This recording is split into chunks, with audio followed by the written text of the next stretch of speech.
السلام عليكم ورحمة الله وبركاته.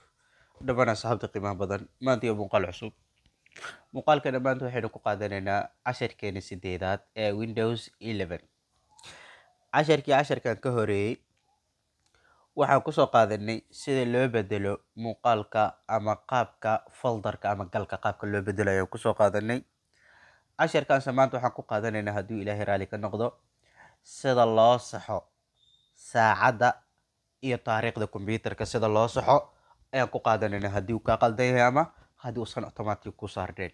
Okay, laba ilaa iyo saddex qabood ama laba ilaa iyo saddex meelood oo laga sixi karo ayaa jirto, balse meesha ugu horeyso waxaan tagaynaa halkan ay noogu qoran tahay saacadda, halkan ay noo saaran tahay right click ayaan leenahay, kadibna meesha ay ku qoran tahay adjust date and time banaga ayaan ku dhufanaynaa.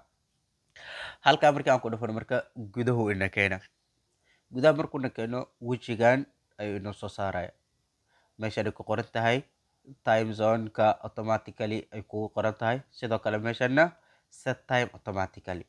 meeshan marka haddii automatic ku tahay saacadda seexitaan iyo wax kaagama baahno, oo automatic markaas meel alaala meesha aad joogto ama wadan alaala wadanka aad joogto saacadda markaas iyo meesha ay maarata automatic ahaan u shaqeyne.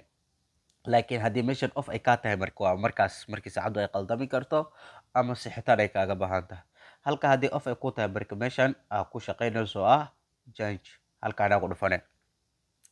halka markaa ku dhufatid marka boxkan kusoo baxayo, boxkan ayaa kusoo baxaya. boxkan hadduu kusoo baxo meeshan waa naqaana waa magacyada bilaha, waa bisha markaas la joogo kale ayaad ka dooranaysaa.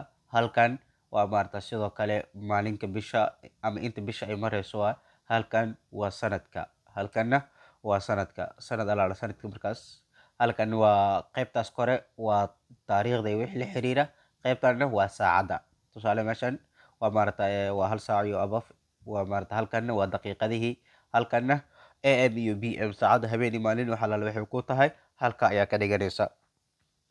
halkan meel horta waa laga sixi karaa saacadda.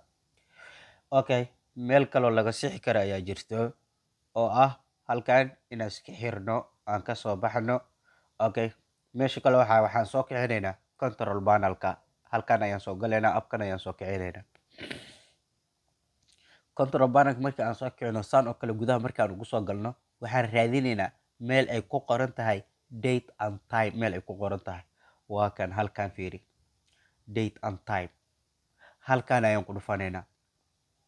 halkan markii aan ku dhufano waatan marka saacaddan ay noo soo baxayso, saacaddan ayaa inoo soo baxayso. saacaddan marka inoo soo baxdo waxaan ku dhufanaynaa halkan ay ku qoran tahay change date and time, halkan aan ku dhufanaynaa. halkan markii aan ku dhufano waatan marka halkanna waxaa laga saxaa sanadka iyo bisha, halkanna sidoo kale taariikhda inta ay marayso, halkanna waa saacadda.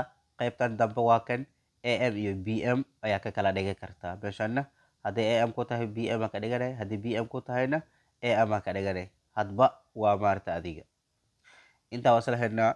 kolley sidaa ayaa loo saxaa saacadda kombiyuutarka ama laptopka haddii ay kaa qaldan tahay. laakiin haddii automatic ay ku saaran tahayna kombiyuutarka markaas isagaa ishagayo oo mar weliba wuxuu ku xisaabtami doonaa locationka ama meel alla meesha markaas wadan alla wadankii aad joogto saacadiis ayuu ku xisaabtami doonaa, saacadaas ayuu qaadan doonaa.